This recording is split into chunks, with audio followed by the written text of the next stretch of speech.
Good evening, poultry keepers. Hope everybody is doing well tonight. We've gotten a lot of requests to play another round of Coop IQ, and I thought tonight would be a perfect night for that. You did say Coop IQ, right? Because on my end, it sounded like you said Poop IQ. No, that's another game that we play. Ah, I didn't mean to get you, like, if it did sound that way, I didn't mean to get you excited because I know that's your favorite topic. well, all the Southerners knew exactly what you were talking about. It's just us Northerners who might not have got the slang out of that. Yeah, So, because, sometimes I can't enunciate correctly and eh, fully.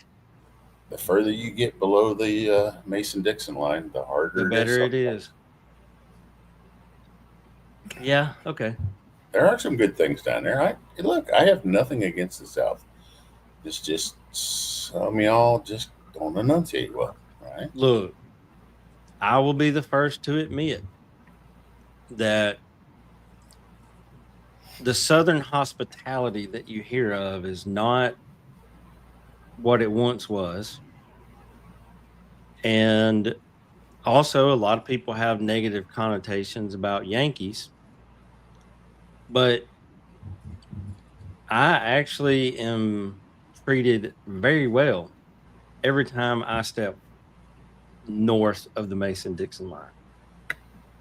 Well, look, the news media doesn't help this at all, right? Because No, when they don't. people in the South, when they think of the North, they're thinking like New York City, Boston, Chicago, right? Things Yeah. like that, right? Okay. And they hear all the bad news. Well, Um, yeah, because bad news travels fast. I don't care where you go. The closer you get to a larger city of 1 million+ people, the less hospitable it becomes, right? It don't matter, right? I can be in Tulsa, Oklahoma, right? Anywhere else in Oklahoma, everybody is just the nicest people you'd ever want to meet. You get in the city, and it ain't that way. So Yeah. it don't, I think it's dense population is the problem. So, I mean, it could because the dense population could shorten your patience. think of it this way, right? If you overstock your chickens, they peck out the tail heads, they peck Yep. out the back of the head, they cannibalize each other. They don't like being crowded either. And Who's like to they just get bored. Yeah. And people in the city ain't really any different than a flock of chickens. So, in my opinion, let's leave it right there. Okay. I mean, to be honest, Jeff, there's a lot of comparisons that people make between people and chickens that the older I get and the more I learn about chickens, there's a lot more truth to that than a lot of people would care to admit. Oh yeah. Pretty much all your monogastrics are very similar in that fashion. So, Yeah, it is a thing. Let's see. Homestead Matters said that they used to live between Lancaster and Philly. The density issue is real. Yeah, it is because that can get pretty depth. Perth, where's that at? huh? Where's Perth? Perth? I Yeah, don't know. definitely. It's on the other side of the world because it's morning over there. So good morning. Some legit. Yeah, I mean, Rob, I think there's a lot of them. Ooh, Western Australia. That's awesome. Yeah, geography's not my thing. Ralph wants to know what type of chicken band do we use? Jeff, what kind of chicken band do you use? I don't have a chicken band. You didn't when you had chickens, you didn't band them? No. I'm a huge fan of wing bands. I like the zips and I like the jiffies. They both have their place. I will say with both of them, you need to make sure you crimp them well and don't just try to use a pair of pliers. Use the pliers that are designed for them. Otherwise, they will pop off. I've had that happen. Because older bird, like I can't really, I don't want to leg band a bird and like have to redo it. You can't really put a leg band on a chick. So if I'm going to keep the bird forever, if it's going to be a future breeder, I want to wing band it. Yeah, and it's best to do that in that first week of life, like really early. Mm-hmm. Get it over with. Yep. That the combination of um, toe punching. I see people doing a combination. Like a lot Oh of yeah. people like to toe punch, and wing band just a little bit later. But So you I'll got to find your own system. And I mean, leg bands aren't horrible, but they get lost easily. They don't necessarily stay on. To me, the leg band is much more temporary. So yeah, and like Rob says, Rob uses zip ties, which I yeah, I, I do use colored zip ties on chicks to yeah, keep up with who came from where. That's a very good thing, especially before you wing band them or before your second cull. Because I'll usually cull right out of the hatcher once, and then again probably within a week, two tops. So zip ties are really handy if you buy them in like a huge wad of the little 4-inch ones on from hmm Amazon. You can get like 500 of them in different colors for $10. So, all you right, should. Joy, come back just because she wants to continue the battle that her and John and Laura had going on from when we played this last. All right. I was just going to say, with the amount of questions we got popping into the comment box, do you even have time for Coop IQ? But Well, we obviously want to answer the yes, viewers' questions, but I feel like Joy and Laura will hit my messenger if we don't at least get some questions in because they're yeah, very competitive ladies. yeah. In fact, what I want to do is see if I can add this screen so I can show.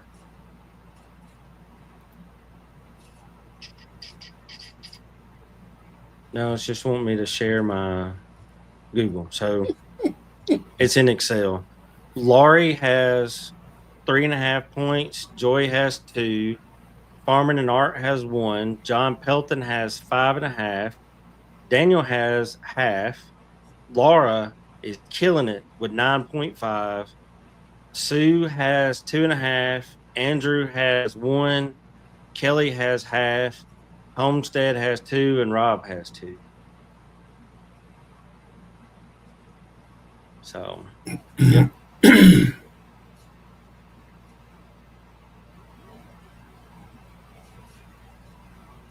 What do you feed your check? I'm sure Ralph meant chicks, Oh and yeah. that's okay.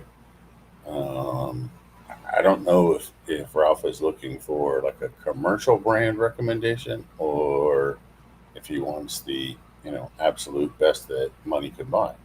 So, you know, Yeah, that's like a half a mile long loaded question. yeah. So, Ralph, if you want to throw another comment and let us know, let's see, maybe this is it. Do you feed your chickens the same feed all year round, and what type, what brand? Okay, that's clearly two different questions. If you'll let us know what you mean by chicks, you want to know what's best, what's commercially available anywhere. If you're Well, somewhere else, let us know. and as far as year-round feed, I need to know where he lives because if he's, if he's in the frozen tundra of Canada, then no, it's not going to be the same feed year-round, and so it varies from climate to climate. Yeah, I mean, like mine varies because I have hot, and then I have hot and humid, and then I have kind of cool. That's my climate. Well, I mean, outside the breeding season, most people can go to, so starting here anytime, right, October-ish, people should be on a maintenance feed anyway once they finish laying. A lot of maintenance feeds have plenty of energy in them, so you wouldn't really need to address like a purposeful winter supplementation unless you were looking at a month or at least 2 weeks of sub-freezing weather. Um, they're they're very well insulated, and as long as they have a wind block, they can tolerate temperatures, you know, down below freezing pretty well. We just think they're cold because we're cold, but they came created with a, a down jacket I was ready to gonna say go. they got a down coat They built got in. it right. I have a friend of mine that lives up in Wisconsin, and she raises quail, and her quail are in a hutch outside. I've actually seen pictures of snow piled up on the sides, and the only thing that was open was the front. But she's got a little spot in the back that's solid wood where they can like go through a hole and get back there where they can get out of the wind. Their water is a 4-inch PVC tube down one side that gets filled up, and it's got a aquarium heater at the bottom. Hot air rises, and there's nipples in the side. She don't have any problems. Hardly ever has lost one to climate. So yeah. Shouldn't. They're built for it. So Mm-hmm. all right. What do you got? We're waiting for Ruff to get back with us for additional information.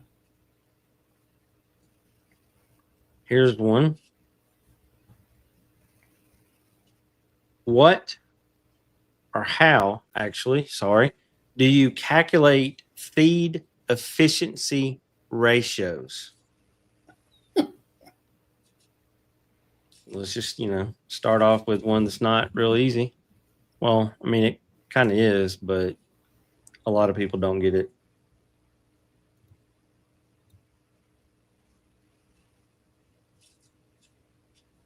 How do you calculate feed efficiency ratios?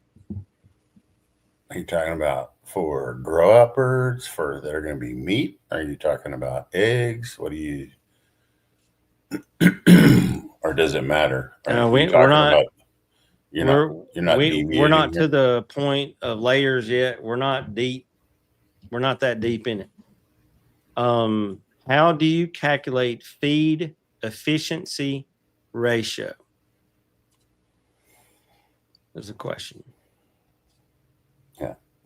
On my side of the fence, that would be called an FCR, feed conversion ratio. Feed conversion ratio is also how you would say it. And oh, sorry, I don't want to answer. I know the answer. So I hope. you hope. Yeah. Yeah. If not, like the people that decided you needed a job 30 whatever years ago need to like really rethink that. I think you took man, that question might just been a little too deep for the first one. Well, I mean, all right. So should we skip that one and come back? Let people warm their brains I up. mean, yeah, Laura attempted to answer it, but I don't know that we've ever really covered this in any of the shows. And for people with backyard flocks, breeding flocks, etc., it's never been an important topic or issue. So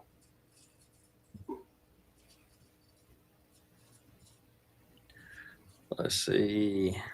I mean, it should be, but you're never going to convince the crowd that they need to keep track of how much feed they're giving on a daily basis, how many eggs they collected on that daily basis, or how much feed did they actually put through their pullets and their cockerels until they got to point of lay or butcher.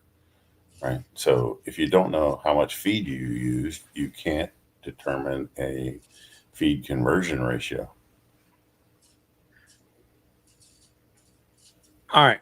We're going to skip that question. We'll come back to it. Shaggy got the answer after I, with some explanation. Pounds of feed, pounds of bird. That's right. How much feed does it take to get to how much of a bird? So let me change the color of this one since we're not going to skip it. And Shaggy's on the board. Go, Shaggy. Let's see here. Back over to this. Shaggy. 1 point. All right. Let's see. Let's look in the comments and see if there's anything we need to. Yeah, tell me about it. There's 8 of them in my house. I'm sure the commercials are. Oh yeah, they probably commercial industry absolutely knows how much was consumed, how much was wasted. They monitor body weights, egg weights, the whole bit. So all of that is tabulated on a regular basis. That's how they figure out profitability. Yeah. Yeah. All right. This question has a 2-part answer. And I say that because part of it is what we would consider the answer. And we, I mean, as everybody on this show as at least remotely like-minded chicken keepers. And the public when they see this on the label. So, you can give either answer. The question is, what does free range mean?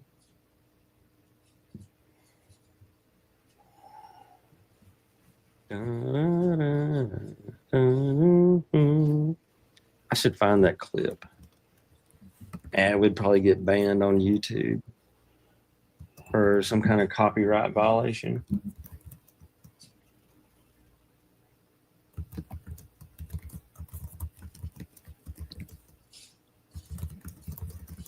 Rob, you're right. That is exactly what it means commercially. And, that's the answer that showed up on this is access to the outside. Access. That does not, and that's one of the biggest things that a lot of people feel like, oh, I'm getting eggs that are free ranged. I mean, you think that, but that chicken's never ate blade of grass. All those free range chickens, since we've had AI, high path avian influenza around, those doors, those little, when I say little, they're only like. Man, that's like one of them coop doors that you get that's solar powered, you can put outside. The ones I've seen. So they can say that they have access. Yeah. It's about a 4-foot flap door, maybe 10 or 12 inches high. And on perfect weather. It's really that big? Yeah, the ones I've seen are about that big. Okay. And on really great weather, when there's no disease scares, which depends on who's operating the house that day. They might get to open the door, but yeah. And see, I the way I look at it, I agree with Matthew. It's they're outside, they're loose, they're running around, eating bugs and all that stuff. The eggs get dark, the yolks get dark, not because they have marigolds in their feed, but because they're eating bugs and stuff. That's what I That's how I feel. Well, that's what they've tried to convince the public to believe.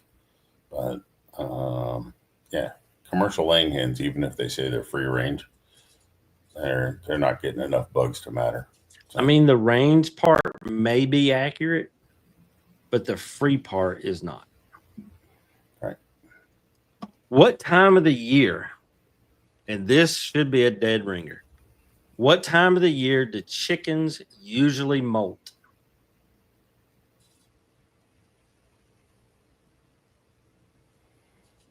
It's a little bit of a trick question. You know that, right? Well, I mean, you could say month that it does for you, season, because it could range. You know, Laura nailed it right there on YouTube, pretty quick off. I know what it was, Jeff. She had not had another cup of coffee the first time when I asked that first question. She had to wait back up. This time of day, I doubt it's coffee, but it might be. Hey, it's a family friendly show. That's right. Now, Matthew brings a real concern. You can lose a bird due to a fenced in free range because, hawks, coyotes, raccoons, people, they all like chicken. Mm-hmm. Dun, dun, dun.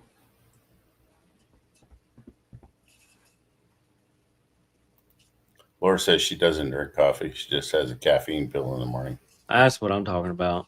Yeah. Quick and done. She gets right to it.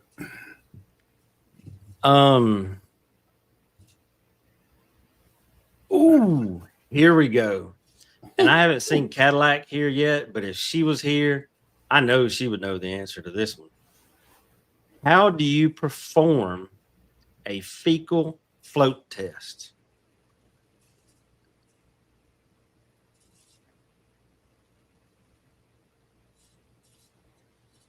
Joy don't drink coffee either. See, I'm not a diehard coffee drinker. If it's there, I'll drink it. I like good coffee. Jeff, on the other hand, y'all should be glad that, especially the people that he works with, that he wakes up early and has a half pot before he goes to work. Yeah, I do 2 cups before I leave the house and 1 on the way. Mm-hmm.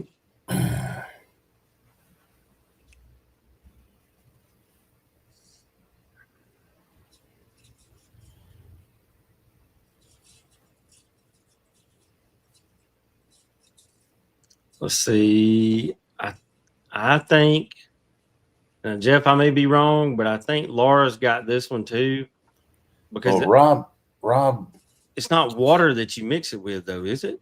okay, so it's actually saline. It's saline Okay, solution. saline solution. So it is basically a salt water, right? Yeah. So, because you'll get more to float in the higher density water, right? Laura's answer was more thorough. Rob's answer was right, but not as thorough. But I would split the point because Rob got it in first. Okay? Yep.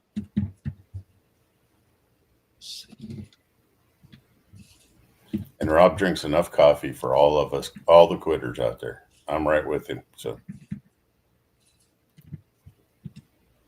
So when I worked for a contract company years ago, we had this guy that we joked about him actually passing away years ago, that it was the caffeine from the coffee that kept him coming to work every day. He came to work with 2 half-gallon Stanley thermoses, like the old school metal ones, because the coffee pot that was in his office could not keep it fast enough. And I'm just like, dude. Hey, okay. Man loves his coffee. He did. Nice guy. really smart. But yeah, let's look for another one. Sue drinks 3 pots a day. So, And hey, I ain't mad at her. no, You know, for me, a lot of people they drink coffee to get going, wake up, whatever. I could I could literally sit a half or more empty cup of coffee on my bedside table and go to sleep.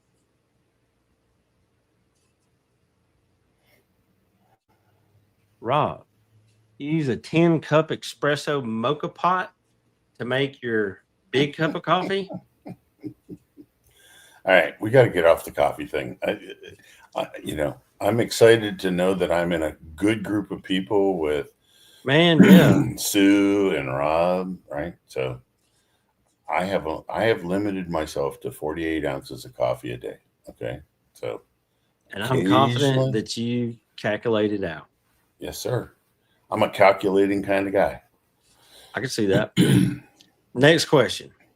How and why should you quarantine a new bird?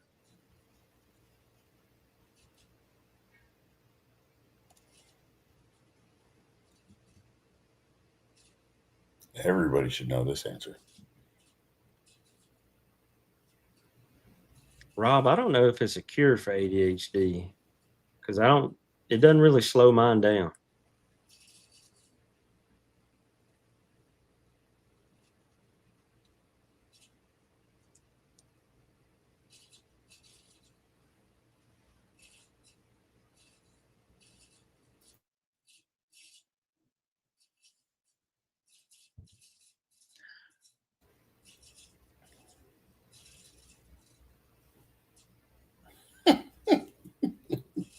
Rob says you just haven't had enough coffee.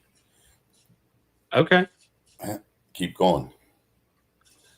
Yeah, I won't be a quitter. I'll try that this weekend. All right. So I like this answer because they use the word separate. You know, a lot of people, disease, hidden disease, parasites, that is definitely right. And 30 days minimum is right. But I wanted, like, I think you should separate. Quarantine, yeah, same difference. Um, so I'll also say that for me personally, when I do this, which I don't like bringing new ones home often, but when I do, I don't bring them home. I have a pen over at one of my rental houses, and those people have had chickens in their backyard. They don't care. I'll go over there every day, take care of them and stuff. I'll do that for a while, see if anything happens. And then when I do take them to my place, I put them downwind away, like on the opposite side of the yard. You know, they actually will go in my front yard and downwind. So even with the wind blowing, it doesn't mess.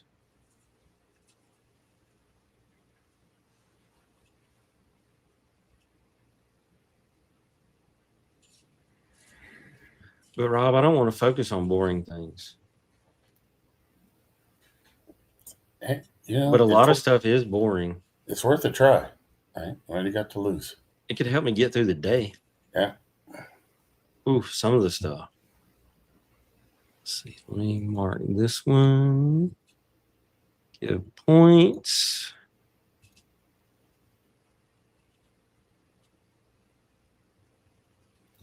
All right. This next question, I gotta set this up. Okay. I'm not looking for an answer that is dependent upon time of year. Looking for a general rule of thumb. Okay. How often should you collect eggs?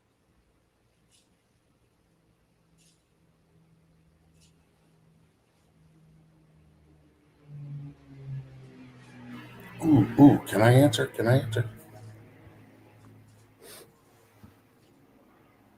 All right. I wonder if Laura took one of her caffeine pills today, this afternoon. So, who gets it, Jeff? The person collecting the eggs or the breeder collecting eggs? Because them, you could tell the ones that are breeding and hatching because they're getting them twice a day because they want to be as fresh as possible.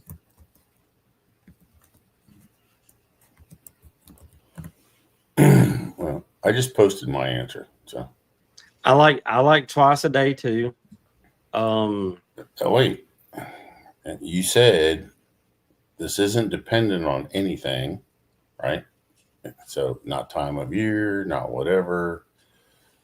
Yeah, a general rule of thumb. I like Okay. a lot of. If you go to Google is going to say once a day. Well, But what does Google know about a chicken? Based on my research, not a lot. Yeah. But I like, me personally, I like 10, 11 o'clock. And then I like 5 o'clock. 4 to 5. That works with your schedule. And here's the thing: the older a hen gets, the later she will lay. Mm-hmm. So I haven't seen too many hens lay much after 2 o'clock, but the majority of eggs laid will be by 10 a.m. Okay. So to reduce your chance of cracked eggs, egg eaters,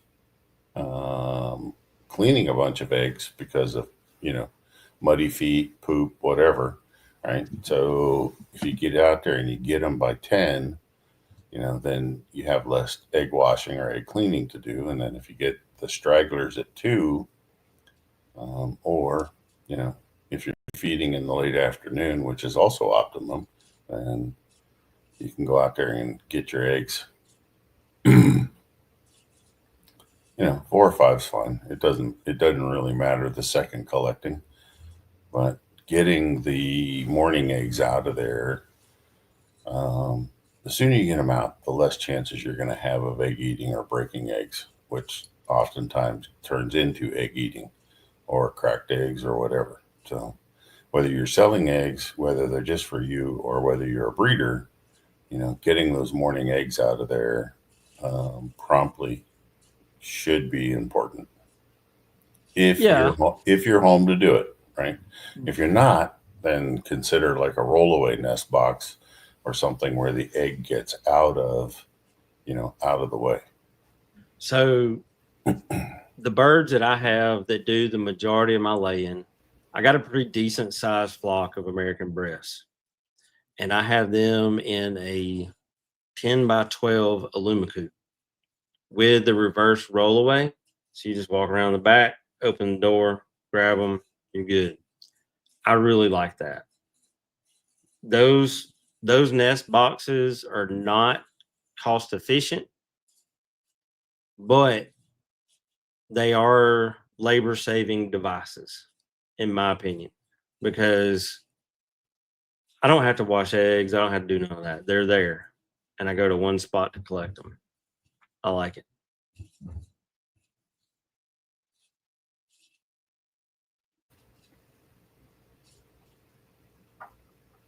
Ooh, this one right here. I forgot this question was even in here. You're scaring people. You know that, right? I'm going to stir it. I'm going to stir the pot. Okay. You ready? Are we going to What is the styrofoam? difference? No, we're not talking about styrofoam. Okay. No. Okay. What is the difference between Marek's and Newcastle? That's a really tough question. You know that, right? Look, we have some really intelligent viewers. Okay. And some may be really fast with Google. I mean, I don't know. I think you went to the bottom of the list for the hardest ones. Well, I mean, Okay, so the first time we played this, I started at the easiest, and even some of the watchers, the Okay. viewers were like, "These are all easy." So All I've right. been All pulling right. them from all over the list. Well, you asked what's the difference, right? Yep, So I'm not on that smart level. They are completely different.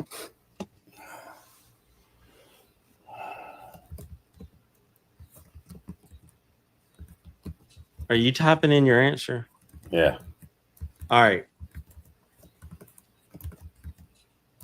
Okay, Matthew's half right, and so is Sue.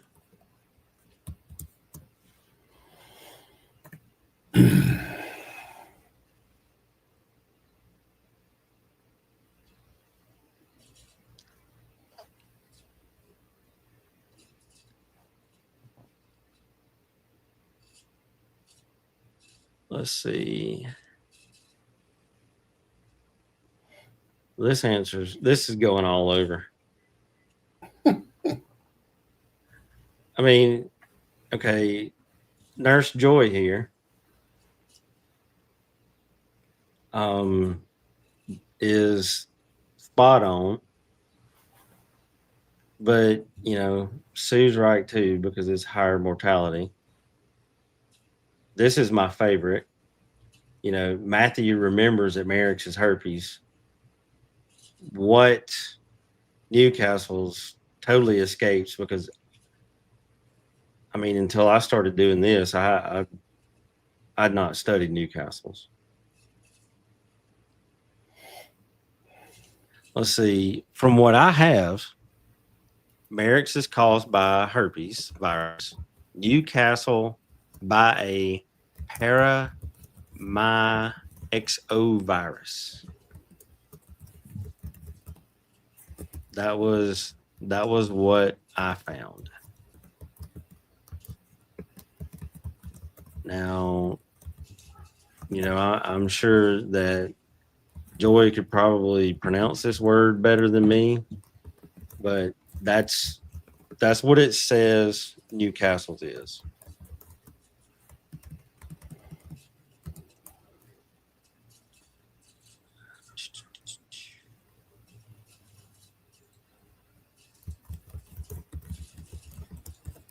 This is going all over the place in the comments. At least it's going someplace. Yeah. They are different. Let's see. Somebody said that they have, and Joy has a positive flock. And I hate to say it, but there's a lot of people out there that have flocks that have it in their DNA and it's just not active. I think there's a lot we don't know about Merrick's. That's Um, very true. Newcastle's, I think they know a lot about Newcastle's, Mm-hmm. and that's most flocks it's spread by wild birds, rodents, or something like that drag it in. Right. And Newcastle's is all over the place. Of course, the virus strain changes, so the vaccine doesn't necessarily keep up with it. But Merrick's, and I can't prove this, okay, but I honestly feel like Merrick's can be transferred from the parent stock through the egg to the chick. Because I know of closed flocks where I see the incidence rate Mm-hmm. and no new birds are brought in, really good biosecurity, the whole bit, right? So it's pretty hard to explain why the younger generation would be getting it, and they've been kept segregated the whole time, and all that.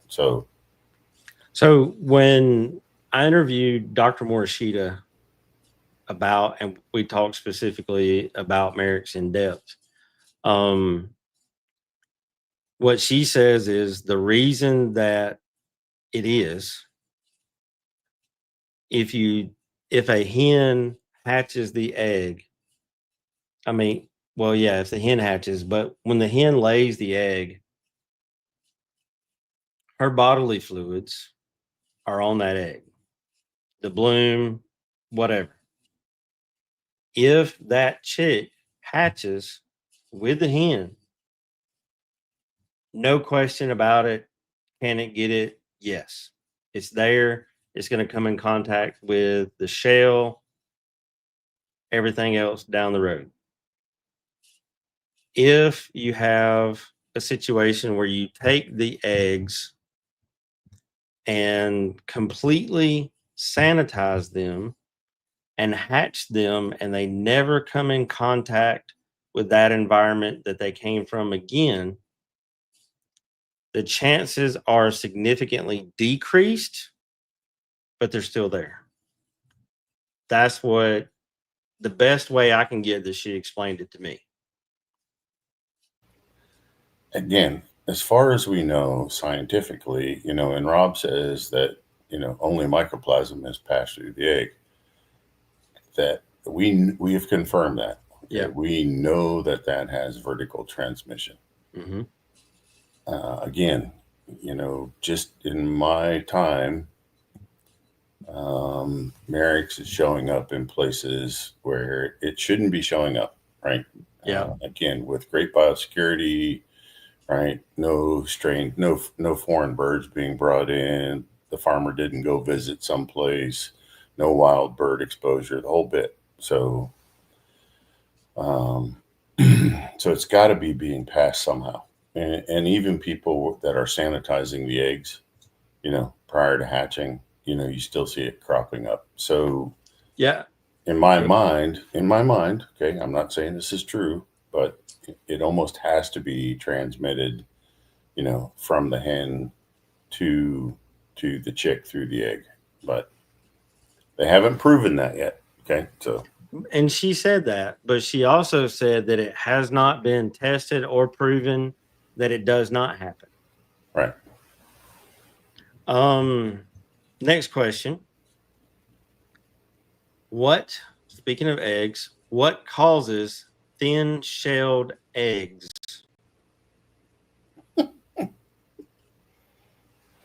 And I actually think there's 3 different pieces to this answer. Oh, I hear Jeff's fingers tapping on his keyboard.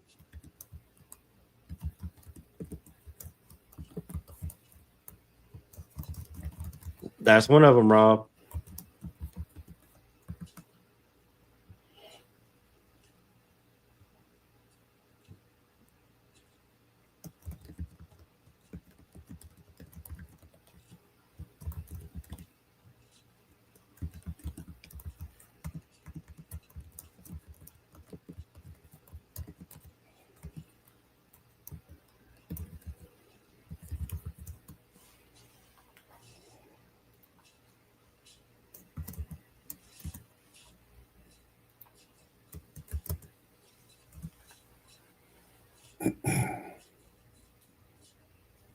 Some people that were hitting the diet part were getting like really too technical.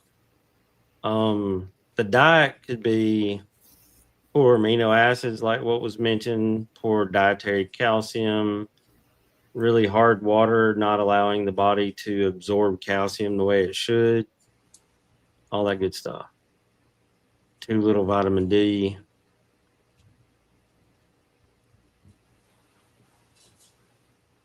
Let's see. I think the first to hit the 3 is right here. The shell depositor, not to be confused with the ATM depositor. Let's see.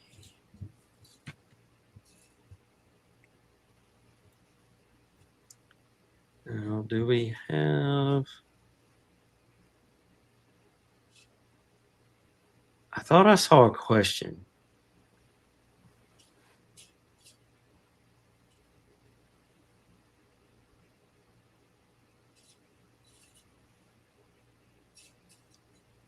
Oh, no, you answered that in the comments. I did. And Rob, I agree with you there. I definitely think that genetics can play a role if you have some really garbage genetics. But again, you know, that's something that unless you're a heavy culler, you don't want to think about. Let's look for another one. Oh, here we go. How long does it take for a chicken egg to hatch? How long is it supposed to take? Yeah. Okay. How long is it supposed to take? I think Google will get this one right. That's about the only one.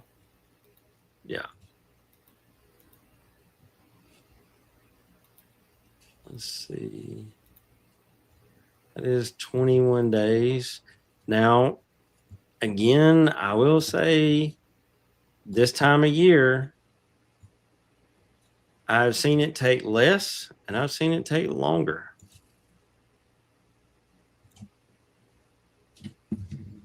I've got some shift eggs that hatched out in more like 18 days. But I think the incubation process started on the way here.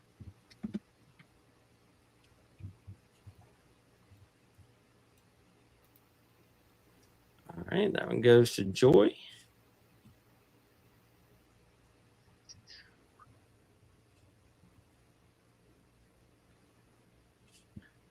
What is the purpose of a dust bath?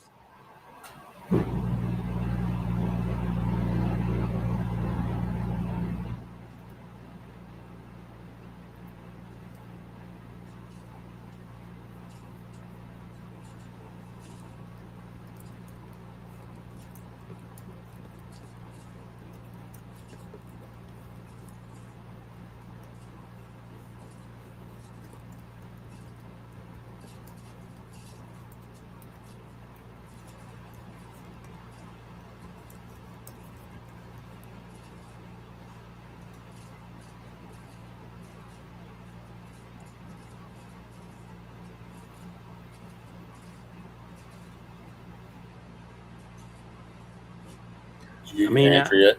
I think cleaning the feathers is technically correct. You know, whether you're adding in the component of getting rid of mites and, you know, managing external parasites to I don't giving know. the chickens something to do to keep them busy. When my hens come out of the dust bath, they didn't look anything like clean. Okay. But I used ashes. Okay. I used coal ash. I'd stockpile it from a friend who burned coal. And they look kind of ghostly, actually, when they come out of the ash dust bath. But if I'm not mistaken, that's one of the best things you can use, right? It gets the oils out of their feathers, it cleans them. My understanding is they do it for itchiness and external parasites. That's all I know. Okay. Like Sue said, pure enjoyment. So it may clean the feathers. I don't know. So that's. I think if you have good abrasive stuff in your dust bath, like ash, DE, something along those lines, other than just. You can't say DE. Nobody. No. You're going to start the controversy all over again. Well, hey, at least I didn't try to say it.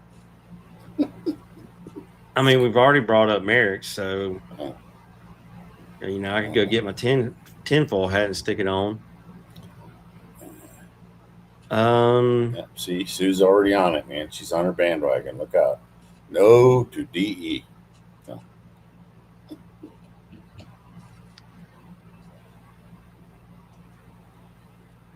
I can't ask this question. It's got like 50 million answers. That one too. Did you pick a winner for the last one? Going with Rob for cleaning feathers. Yeah. I mean, it's general, but it's there. All right, here we go. How do you maintain fertility in your breeding flock? I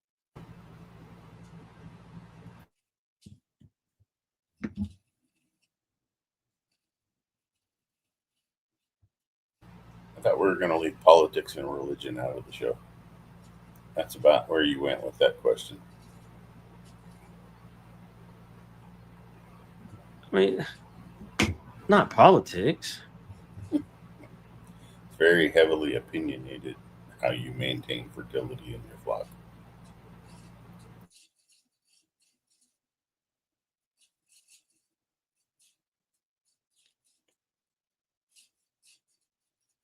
Yeah, I'm gonna let you choose the right answer on this one.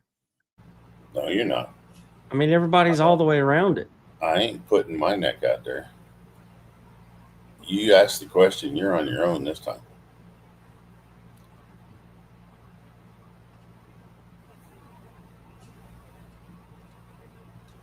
I like this. That's probably as good as you're going to get. You know, I mean, it covers all the points. it does. It does. Oh, yeah. And I It say that because it covers with most of the points. a properly managed diet, grandpa on my yard's about 14, 15 years old. And one of his girlfriends is broody right now. And I pulled chicks out a month ago that another one hatched out.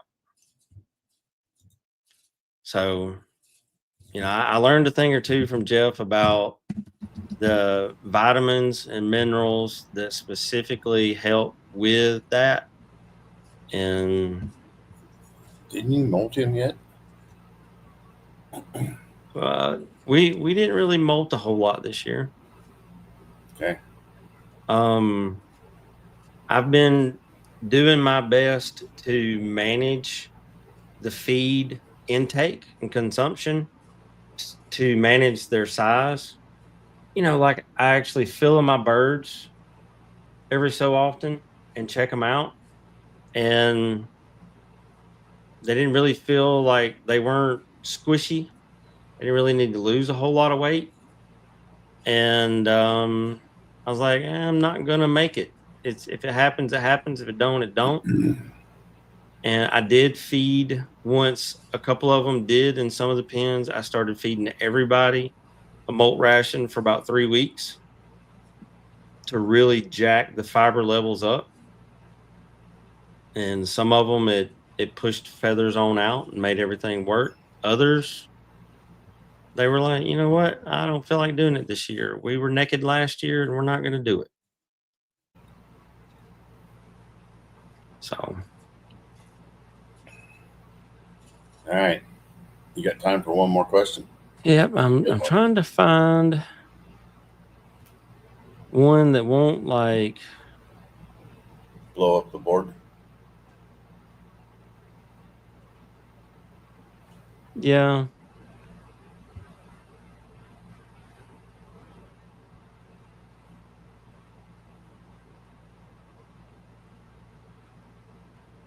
How can you detect and manage two big ones right there? Detect and manage neurotic enteritis. And I remember a time when I couldn't even say that. You still didn't say it right. How can you detect and manage necrotic enteritis? So it's necrotic, not necrotic. It doesn't matter whether it's knee or nah, but I didn't hear the C in your. I knew the C was there. Yeah, I only heard the neurotic, and I'm thinking chickens can be neurotic, but I think he's talking about necrotic. I was talking about necrotic. Uh-huh. In the South, we would call that necrotic. Okay.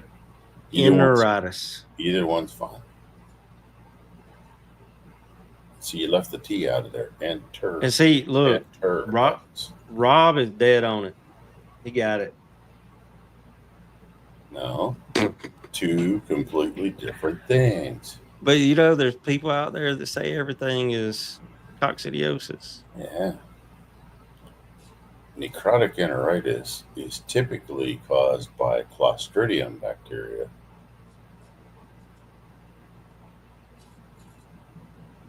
Okay. That's what it is. So, how do we manage it?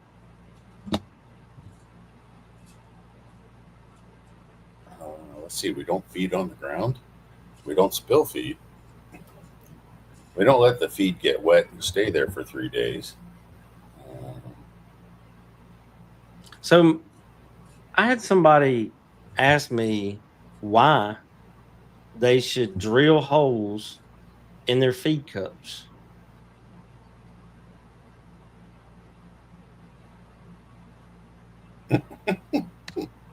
Well, I was like, they're probably overfeeding. do you not want to let the water out? You know, if you so I keep grit in the bottom of my feed cups. And I when the water washes it, I want it to go somewhere. I don't want to have to sling the water out and sling grit across the yard. I got enough rocks in my yard as it is. I'm in Alabama.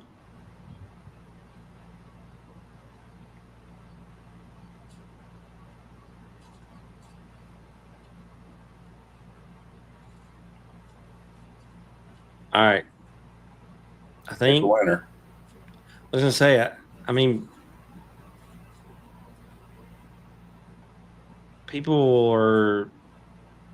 I think we're probably gonna have to pick two because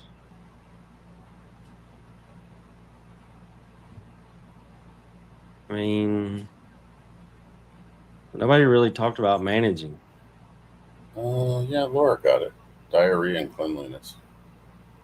Okay. I mean, that's close. Yeah. Joy got it. Husbandry and hanging a feeder along with. See, I would split it. I'd give a half to Laura and half to Joy. All right. That would be the way I would score it. Joy. All right. And see, I'm kind of like when I'm doing the feeding, I'm kind of OCD about it too. Mhm. But I, some of my birds are in individual pens, and so their feeders are there and their waters are there. I do have the water automated on a lot of them. I'm in the process. I have the stuff. I got an experiment that I'm going to try out. It's going to take the winter time to do it, but I have heard nothing but crap from Jeff for over a year about a circulated, heated watering system. And so I'm going to run pipe through all of my pens. I have one area that's got a lot of individual pens because I like to do paramating and you know separate birds out, whatever. So they go in 39 by 39 wire pens that they do have a roof over them and shade and all that good stuff. But I'm going to run this system through that portion of my chicken yard and try it out this winter. I'm going to use an aquarium pump. Actually, I'm going to use a horse trough pump because I'm going to use a 30-gallon drum, and I'm going to have water circulating through the pipe. And I'm going to have a nipple and a cup water that has a plunger on it in each one. The plunger, that way the water stays inside the pipe unless the bird's picking at it. So, yeah. I'm excited. And Joy, you're spot on. If you only had 17 chickens, raise the feeders with dog bowls, bring them in overnight, perfect. When I have time, I would, before I started drilling holes and putting grit in my feed bowls, I would actually go through, feed them, and go through again and collect them.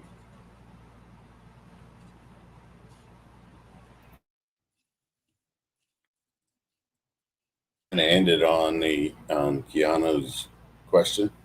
Yeah. We're at our 1 hour mark. Yep. So Keanu, in the 1700s, 1800s, and even into the 1900s, up until just before I was born, the birds actually had better immune systems because they were out free ranging almost constantly, right? They weren't kept in the same confinement levels, that we have now.